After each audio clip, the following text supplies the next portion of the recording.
Super. So I'll get going here. I am going to go through the presentation. I'll also refer to relevant pages in your workbook. So if you have that in front of you, that is a useful reference. If you don't happen to have it in front of you, I'm going to speak through all of the information that you would need to follow along, and that can be a bit of information that you pick up later. And first, just let me say thank you for having me. You may notice that while I'm a member of the church, in my day job, I'm a financial advisor with Edward Jones. And since Edward Jones has provided me with this presentation material, you do see their logo on the page. Nonetheless, it's an excellent presentation and talks about one of the bigger concerns that I see from people, sometimes for themselves, sometimes for their loved ones or friends or family, and that's fraud in various forms. My goal today is to discuss the different common types of fraud that we see out there and help you identify some of the warning signs for fraud so that you can feel like you can protect yourself, and if you're looking out for a family member or loved one, also protect them. A few days ago, one of our church members sent out an email that was probably the biggest advertisement for this presentation, and it was Cheryl, and she said, hey, you know, somebody's sending out emails pretending to be me, and it's not me. Here's my correct email, and be on the lookout for that. That happens all the time in various forms, and with a little bit of carefulness and diligence, you can most people can flesh out what's real and what's not. But let's look at some of the numbers behind fraud, and I'm going to read some of the data points here so that I get them accurate. According to the 2019 Identity Theft Fraud Study from Javelin Strategy and Research, 14.4 million Americans had their identity stolen in 2018. That was either individually or through a data breach. So quite a few people in our country are impacted by fraud.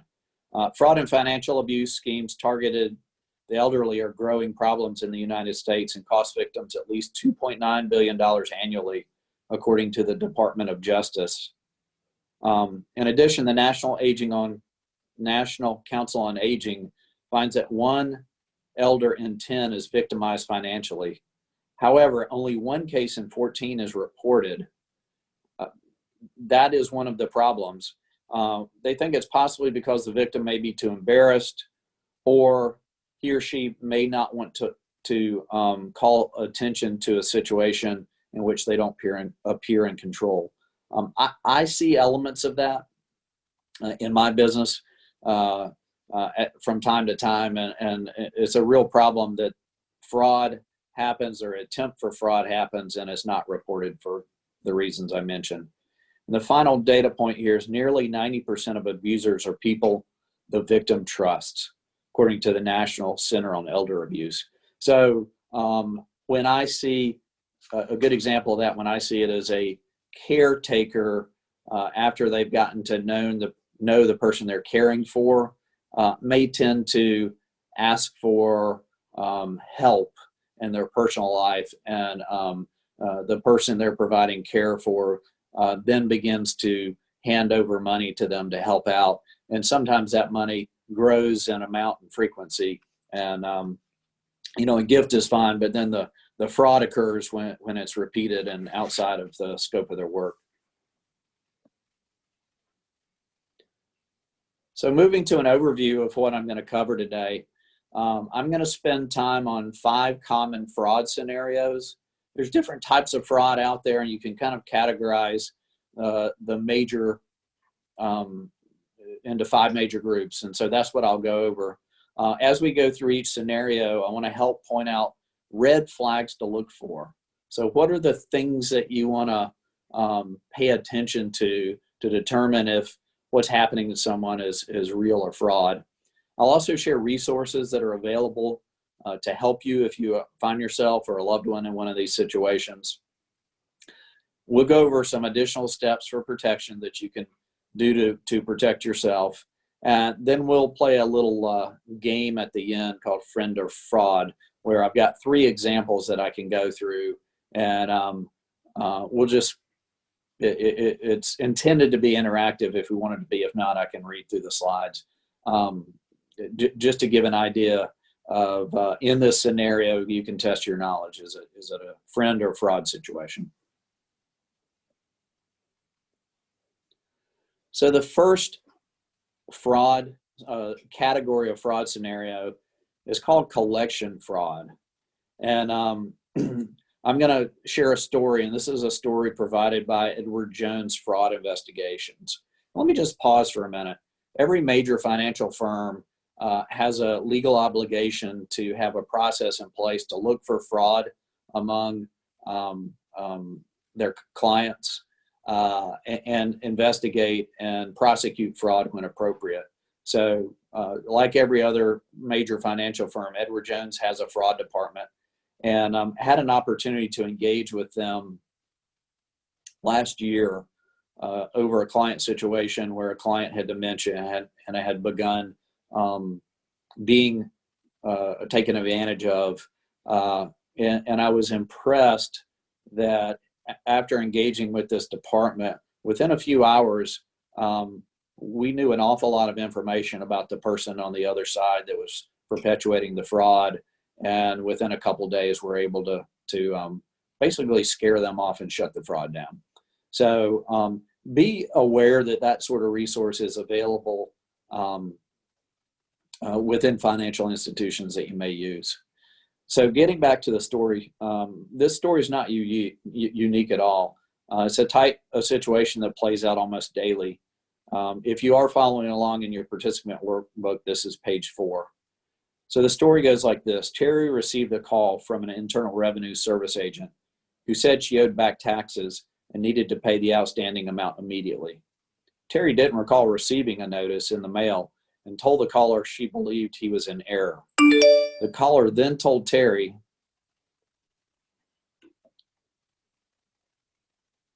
if she didn't pay the minimum amount on the outstanding debt, the police would be sent to arrest her. Terry was shocked. She didn't believe she owed the money, but even if it was a mistake, she wondered if she could make a payment to buy some time so she could get the matter straightened out. The caller said he could accept payment over the phone via credit card, or she could provide her checking account information. Terry considered her next move. Though the person claimed to be from the IRS, an organization Terry recognized as having authority in this matter, something didn't feel right. She asked for a number to call the man back and then contacted a trusted friend. Luckily, Terry recognized some red flags and gave no personal information. So this has happened to many of my clients. If you stop and think for a minute, it may have happened to you or certainly may have happened to a loved one. In this case, the story could have ended much differently. The scammer could have collected a wealth of personal information, their social security number, banking, credit card information. And if Terry hadn't been looking for red flags, could have gotten in more trouble. But here's some things to look for in a situation like this. You don't know, if you don't know or can't verify the identity of the person who's contacting you, that's immediately a red flag. In this case, Terry's caller claims to be from the IRS, but there are several variations of this scam that we're calling collection fraud. For instance, the caller may claim to be from your utility company and may threaten to cut off service if you refuse to make an immediate payment. The caller may even threaten to send a collector to your home or workplace. So how do you know that this is a scam?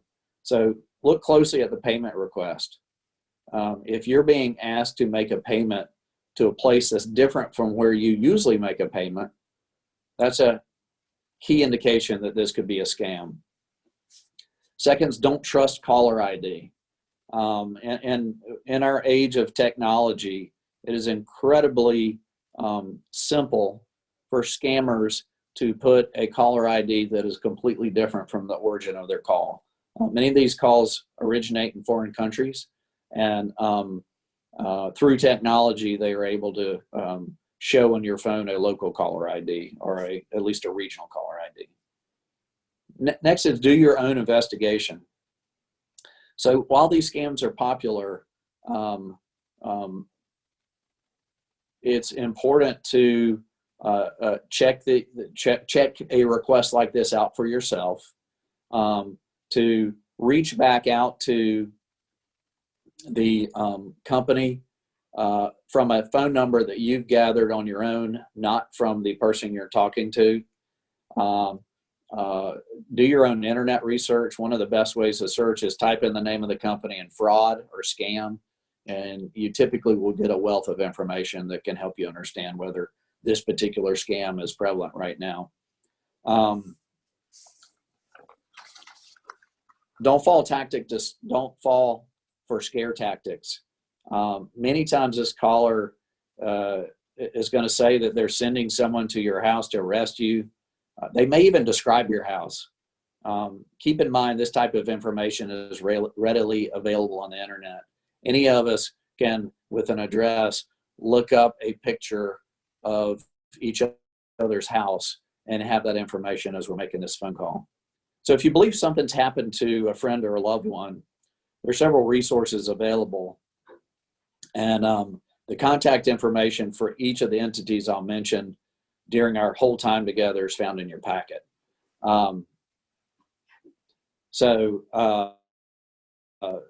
Things you can do is you can reach out to a trusted family member or friend. Having someone you know and trust who can serve as an unemotional listener can help provide perspective and often detect things that seem a bit off. Report the incident to your state attorney general's office. Contact the Federal Trade Commission for help, or use the Customer Financial Protection Bureau as a resource. Above all, remain calm, seek help, don't fall victim to scare tactics or a sense of urgency that the person may be creating. The next type of fraud that I'd like to review is called the Grandparent Scam. And I hear this one quite a bit. Megan, I'm going to ask you to role play with me here in a minute if you can be prepared to hop off of mute. But scammers often use any personal information they can to gather help to validate their story and form an emotional bond with the victim. The more personal the information, the more effective they can be. That's what makes this scenario known as the grandparent scam. It's so difficult for the targeted person to decipher. So I'm going to read through a fictional script of a call between a grandfather and an unidentified caller. If you want to, you can follow along on page 5 of the workbook. But consider how little information it would take for this scammer to validate the story and convince the grandfather that his grandson is in trouble and needs help. Megan, are you ready to participate in this? Sure. Let me just pull up the script. So I need that from page 5. Page 5 in the workbook. Okay. Just give me 1 second. Sorry. Sure.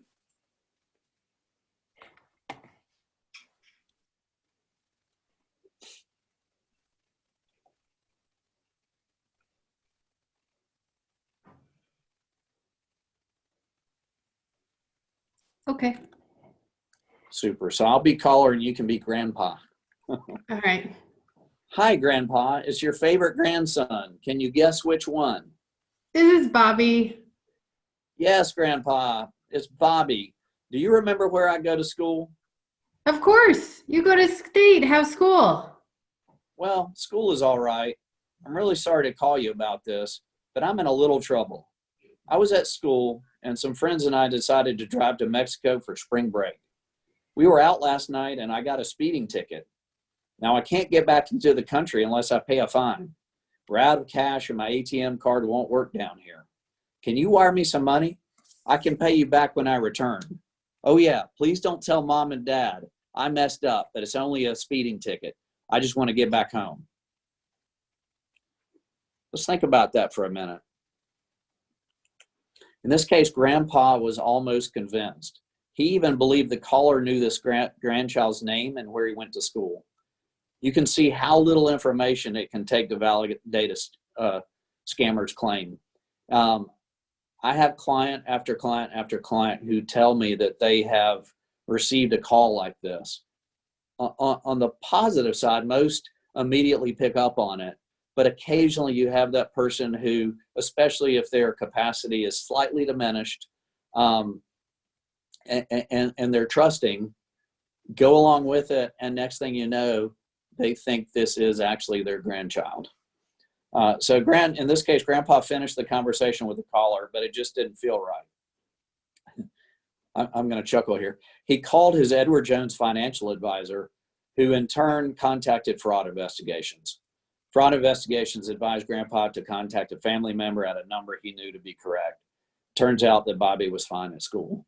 As a side note, in situations like this, if you have the phone number that the person called from, sometimes that can lead to additional information. I have also found that due to the prevalence of advanced technology, oftentimes that can be blocked too. But if you have that phone number, it can be helpful.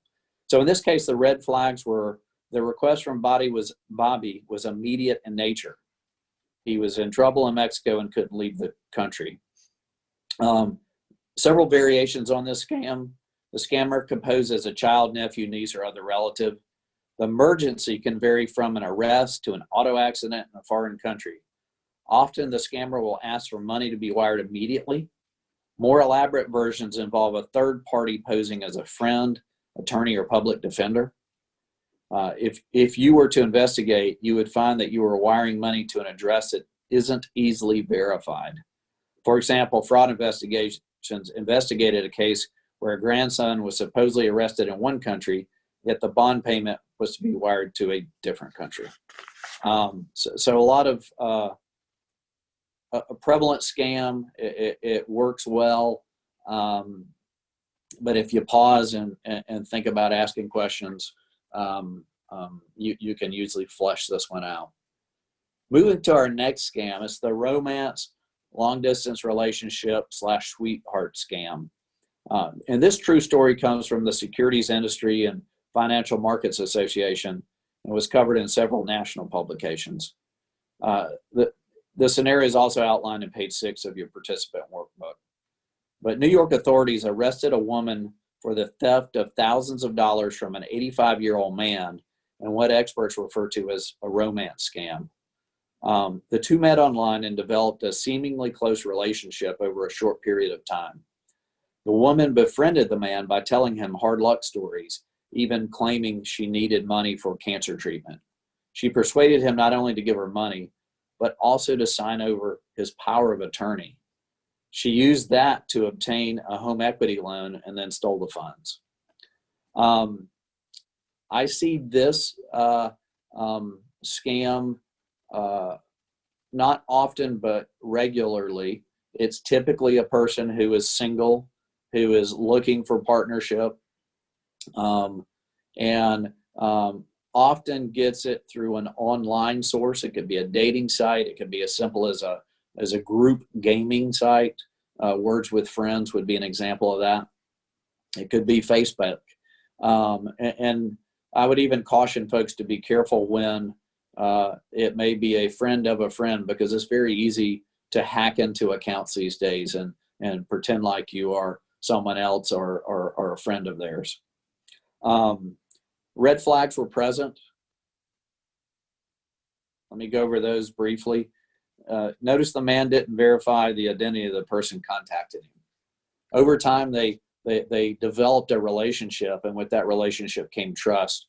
But up front, there was never actually a validation of who this person on the other side of the, in this case, phone line was.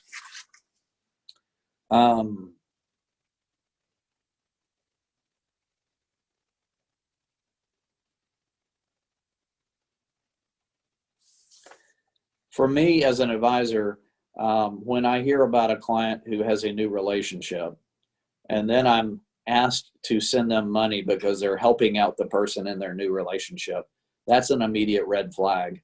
And if you've got a person you're looking out for, so to speak, and you see that new relationship, and then within a few months, money being sent to that person, certainly by all means, be careful. Your red flag should go up. If you do believe that a loved one's been targeted in this type of scam, certainly you can reach out to a trusted family member or friend, that unemotional listener that can help you determine if something seems off. If they make the mistake of trusting someone who turns out to be untrustworthy, certainly we want to try to end the relationship.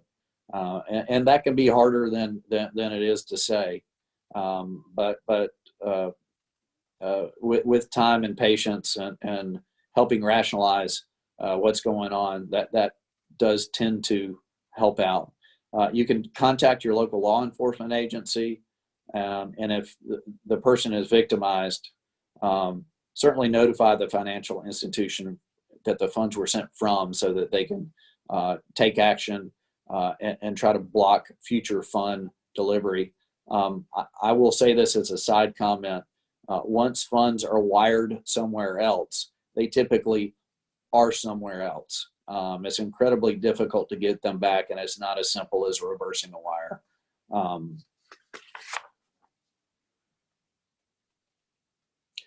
Next, I have this is our fourth of 5 scenarios, our lottery or sweepstakes scam. Again, I've seen this among my clients from time to time, but you'll find this on page 7 of your participant workbook. And let me read the scenario. Tony received a call from her mother, Monica, who had received a letter from the state Sweepstakes Commission asking her to call a 1-800 number to claim her cash prize. Monica mentioned that she didn't even recall entering a contest. Is this good news? No, not necessarily. Tony was skeptical and contacted her advisor in this case. The advisor advised Tony to ask Monica to contact the Federal Trade Commission. As you may suspect, the FTC confirmed that the State Sweepstakes Commission did not exist. There's many forms of this scam, but they often refer to someone winning money. And one of the most common red flags is the unsolicited contact, such as a letter, a phone call, an email, or a social media message. The contact may seem official, perhaps a letter that appears to be on government or corporate letterhead, and winnings could be from anywhere from a few $100s to tens of millions. In my particular case, I had a client that bought into one of these scams, meaning they believed it, and they told me that one day they would be sending me a check for $5 million to deposit in their account because they had won the Jamaican lottery. Unfortunately, it did turn out to be a scam, and it was addressed after going through many steps. Many of the lottery sweepstakes scams involve the scammer claiming to be with Publishers Clearinghouse because the name resonates well with people. These are easy to debunk because Publishers Clearinghouse will never tell you up front that you're a winner. One version of the scam, the victim is asked to cover the taxes before receiving any winnings. That's one that I see quite often, where in this, I'll go back to the example, a client was going to win $5 million and they needed to send $15,000 in tax money to cover the taxes so that the money could be put into their account.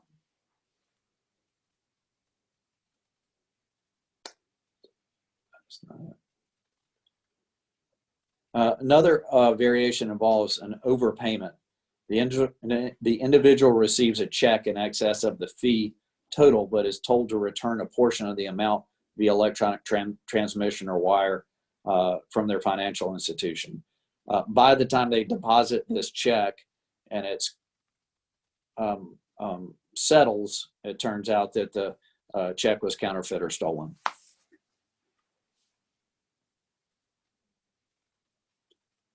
The final scam that I'm going to review today is called a Social Security scam.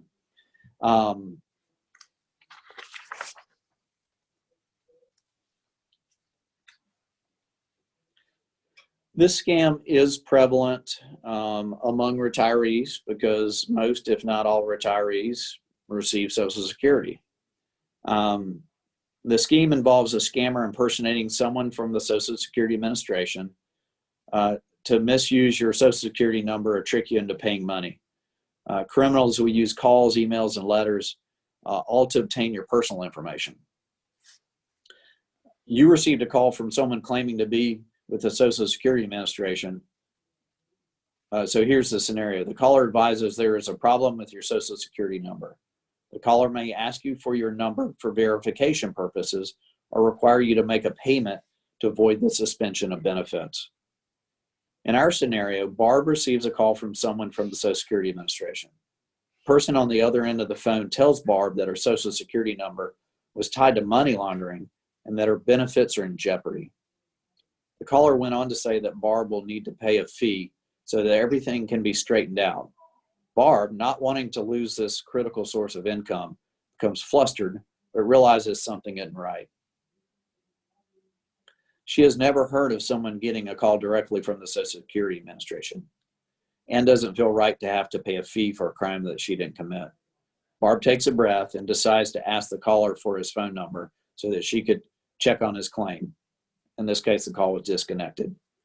This type of scam is becoming more prevalent. According to the Federal Trade Commission Consumer Information website, in 2017, they heard from 3,200 people about Social Security scams, and folks lost $210,000. 2 years later, in 2019, 35,000 people reported this scam with a loss of $10 million. So be wary of it. It is growing. I do hear about it from my clients.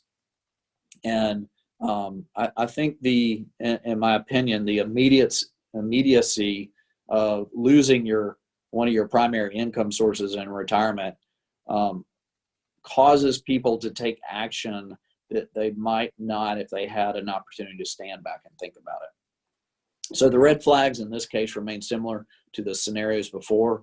There was unsolicited contact, a sense of urgency, and being asked, to send money to a third party. The scammers want you to act without thinking. And so you'll notice in many of these scenarios, we say pause, step back, stay calm, that sort of thing. So absolutely, if something needs to happen immediately and money needs to be transferred immediately, it is more than likely a scam. And if it's not, you can step back and verify this from a different perspective, meaning looking up that organization, their phone number, and contacting and verifying that directly. So as with other scenarios, there are clear red flags if you take time to listen for them. First of all, the Social Security Administration will never call you. If there's a problem, they're going to send a letter. They want that legal documentation. The real Social Security Administration should already know your number and not have to ask for it. And you will never have to pay for any legitimate thing with a gift card. Gift cards are for gifts only.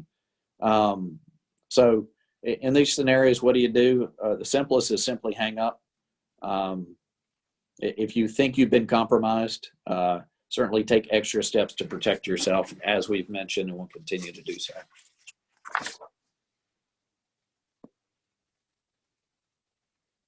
So let me summarize some of the red flags that we've called out throughout these examples.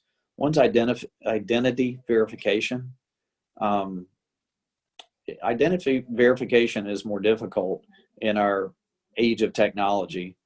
Remember to use objective sources to verify claims. In other words, don't use the phone number given to you by the person that may be defrauding you. Immediacy of request. This is often one of the biggest red flags. Scammers use urgency to really impair your ability to think through a logical situation, and they're hoping to get money, get it in a way that it's given to them permanently and they can disappear with it. If it doesn't add up, that's a big one, and you notice there are 3 parts here. So you can't win a lottery you haven't entered. The IRS won't demand payments by phone. If the request doesn't make sense, it probably isn't legitimate. Be wary if the payment needs to be in cash or wired to a third party. very few legitimate situations would require that to be necessary. And then if account statements for your credit card or debit card don't arrive when they should, or you receive a check for no apparent reason, or you're asked to pay money to get money, be on the alert.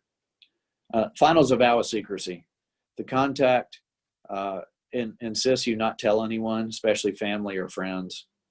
That's another one of the biggest red flags out there. So what can you do to protect yourself and those that you may love? First is protect all personal information. So never give your personal information out over the phone. Shredding basic documents is an excellent practice. Don't carry your social security card with you. Put that in a safe place. And then confidential documents, just maintain them in a safe place in your home. Be cautious online.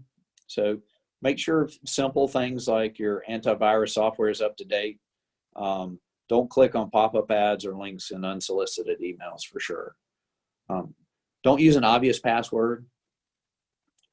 That's easy to guess at from a scammer. Protect your credit information. So periodically inspect your credit report. The three major credit agencies are required by law to give you a report once a year. So those are Equifax, Experian, and TransUnion. And you can go to annualcreditreport.com to get your free report. You can place a fraud alert on your credit reports. You can place them with your financial institutions too. And that will limit the ability of activity that a scammer might do to try to open credit in your name. And then if you have any compromised account, be incredibly diligent in following up and taking care of those. Closing accounts that may have been tampered with.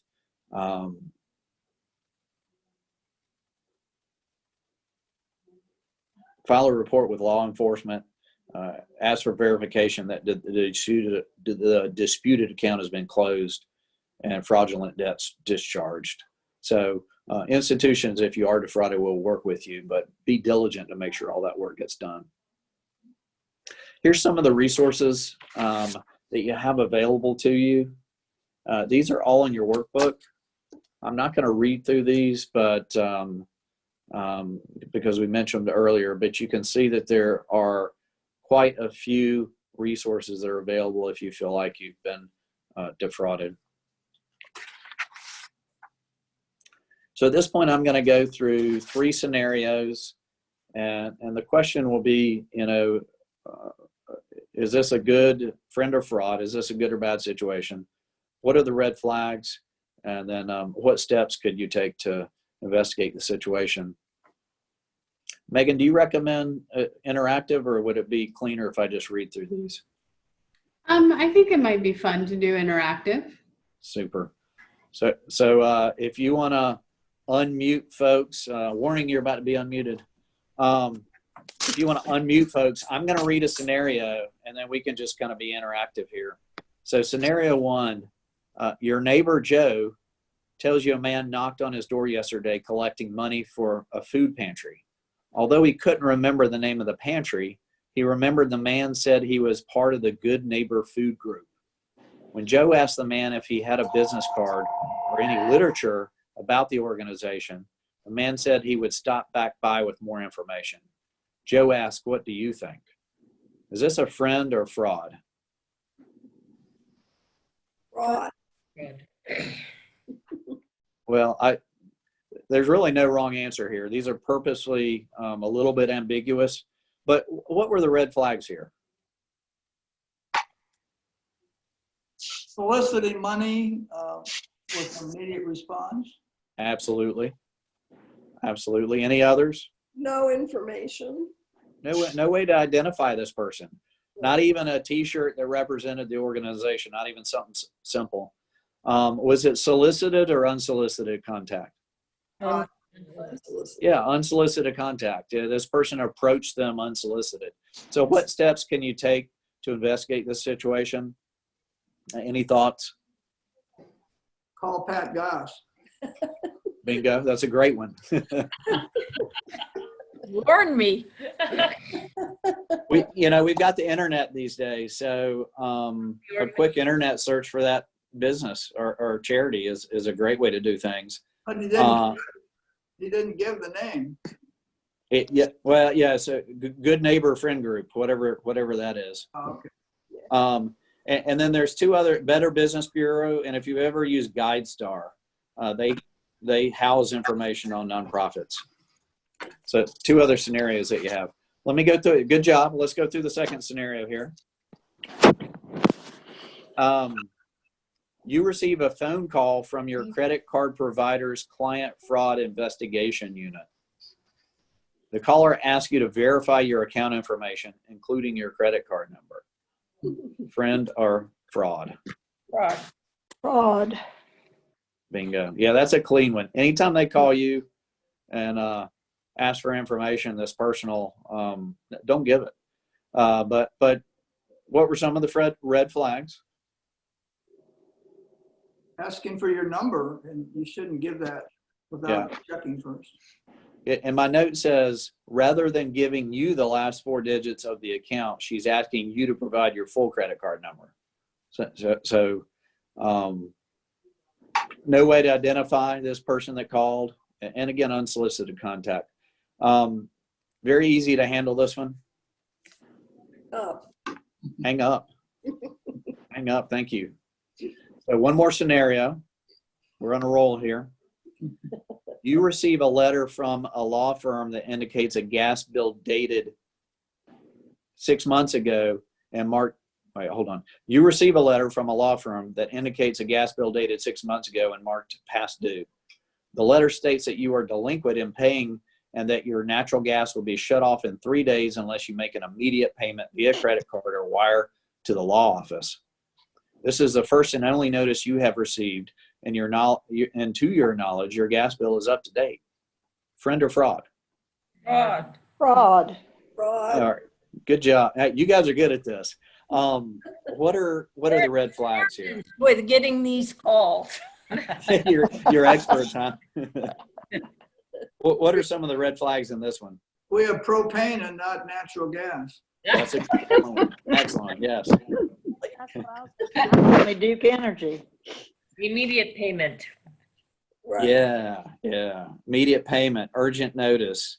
It's your first notice, and it sounds like a fourth or fifth notice, and a third party's requesting funds. What would you do in this case if you did have questions and you wanted to validate? Call my gas company. Right. Absolutely. Throw it away. Check the Better Business Bureau. Report it with the Federal Trade Commission.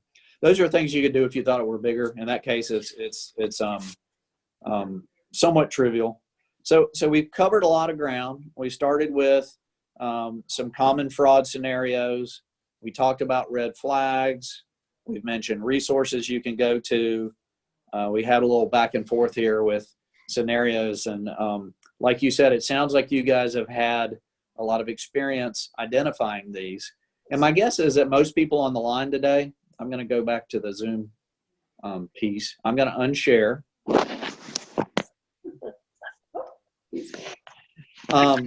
My guess is that you guys are astute, but let me ask you, if you're looking out for someone else, whether it be formally, informally, a neighbor, is that person with slightly diminished capacity that I see that is most likely to fall victim to this scam.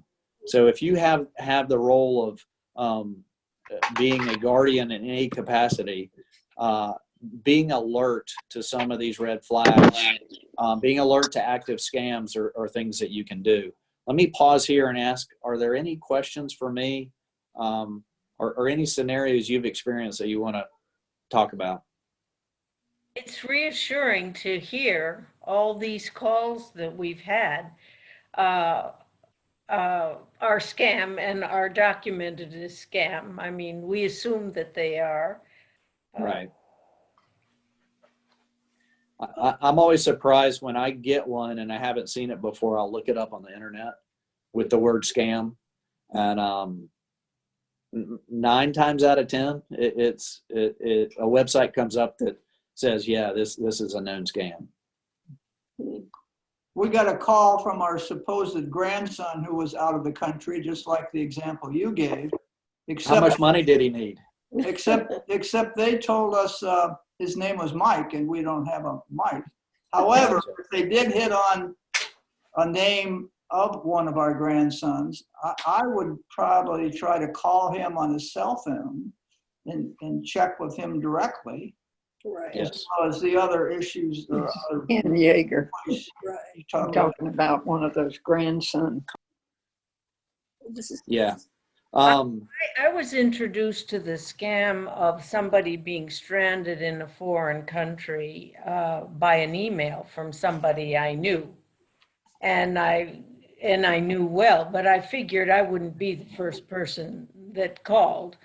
And I think the first time that happened to me, I did send an email. Where are you? Are you home? I just got this. And after that, I realized, no, it's just not going to work. Yeah. And disengaging is usually the best way to handle those. I got a new one lately. I received an email. Most of them don't even catch my attention anymore. I just delete them. But I received an email from someone who had an old password in the title. And in that email, they said, hey, we've got your password and whatever. And we need you to send us money now, or we're going to pretend like you're you and we're going to say bad things about you. And it caught my attention. And at first you kind of go, what's going on here? And then I stepped back and I said, wait a minute. They must have, I remember having to change that email because it had been stolen 7 or 8 years ago. And so they must have bought some list that had my name and my email and this password, and they used it to send an email back to me and tried to blackmail me, basically. And so I looked at it and you pause for a minute. And I deleted it, and about 2 weeks later, I got the same email from a different person, which to me was evidence that it was the latest scam. I deleted that, and I haven't got another one, but I imagine I'll get a few more because somebody's probably selling that list and selling that scam, and I'm sure it's going to work for enough to make it worthwhile. But these scammers are slick, is probably the right word. They're creative. I think the grandparent scam was a great example of how easily a conversation can pull information and then make the recipient feel like maybe they know that person, or maybe they don't realize they gave the information to the scammer. And that's one thing we have to be careful of. But I feel good about all of you here. And if this just raises awareness one notch, I'm happy that the information's been useful. Any other questions? No, I think your information has been a good reminder of and reassuring and helpful. I think my comment to Sandra often is when this kind of call comes is, why are these intelligent people using their intelligence in this way? What's wrong with society that they can't use their intelligence in an honest way? I can't think that for some it's a lark, I think. And especially when I hear laughter in the background and I know it's a foreign country and you recognize the language or something, but you just wonder why people do that. If they would just use that same amount of energy for good, it'd be amazing what they could do.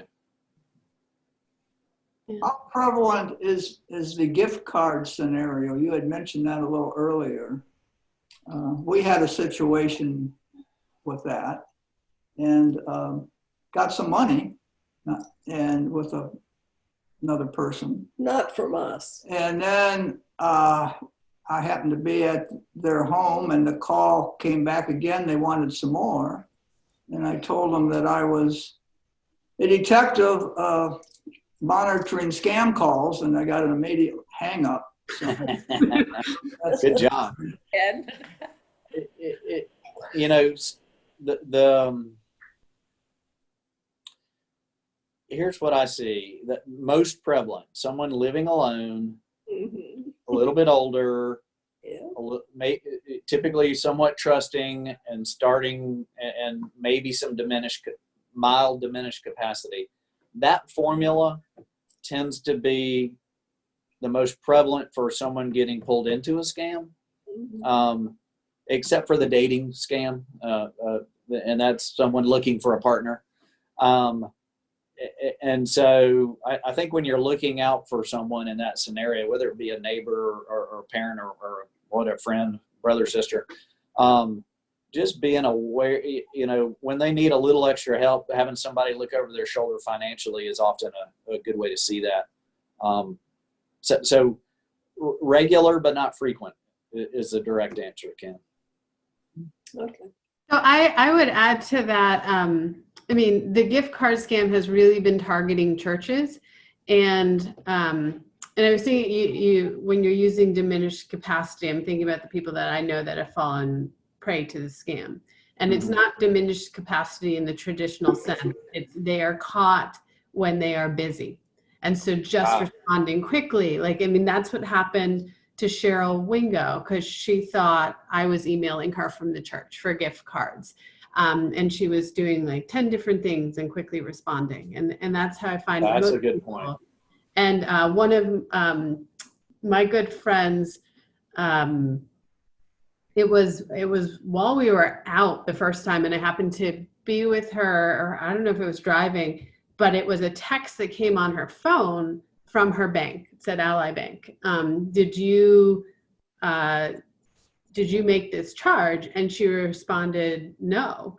And immediately got a call, because it was like this like big number. And it took 3 or 4 days back and forth with like them kind of catching her off guard and asking for information and to verify stuff, and then her calling her actual bank for us to figure it out. And when we caught it, I happened to be with her, and she was on the call with the bank, and I used my landline to call the scammer and be like, are you real?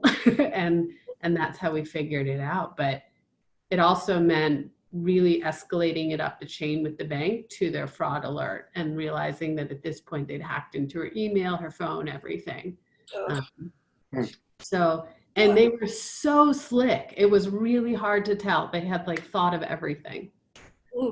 I got a message, an email from my bank, and then I had to, do something on the email, and I got halfway through the process, and they're saying, well, if you click this, we'll send you a replacement card. And I mean, it looked perfectly legit, but I didn't go through the whole process, and I called them instead, and they verified that they had written to me, brought out the specific charges. So when you gave that example, Jay, I was a little bit, because I think that it was perfectly legit as far as I know.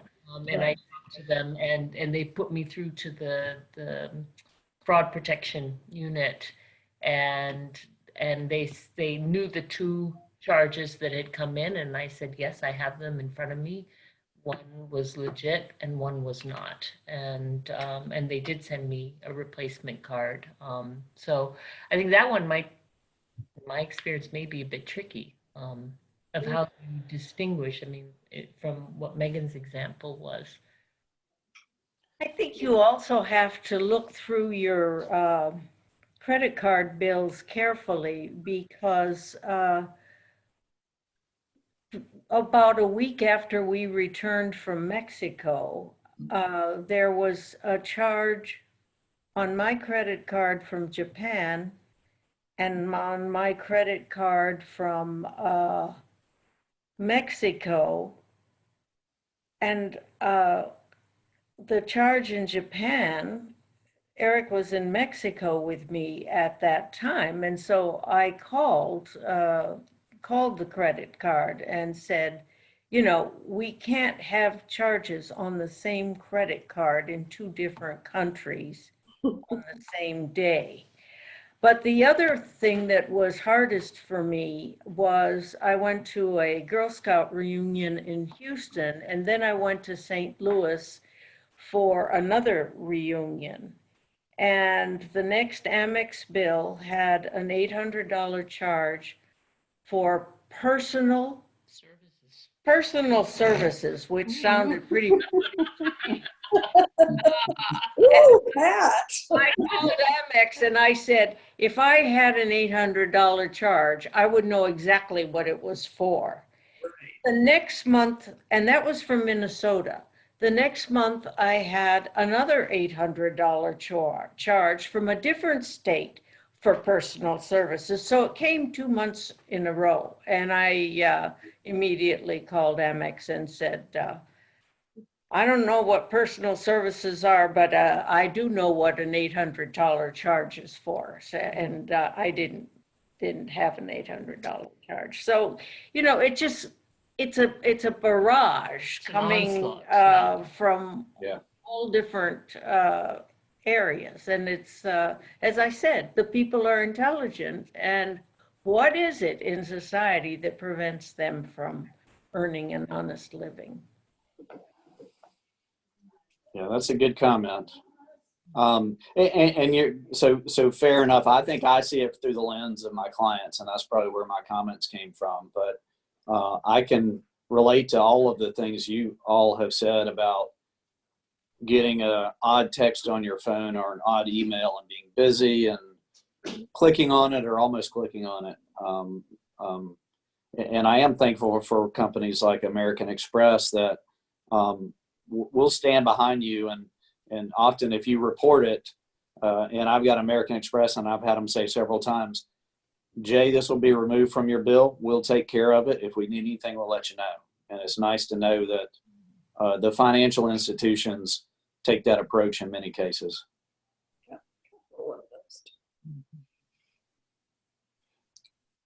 Thank you, Jay. Yes, thank you very much. Thank you all for Thank you. your time. I've enjoyed it, and stay safe. I look forward to seeing you all in person soon. Good. Us Thank you. Take care. Take care. Bye. Bye. Bye. Bye-bye. Thank you, Jay. You're welcome.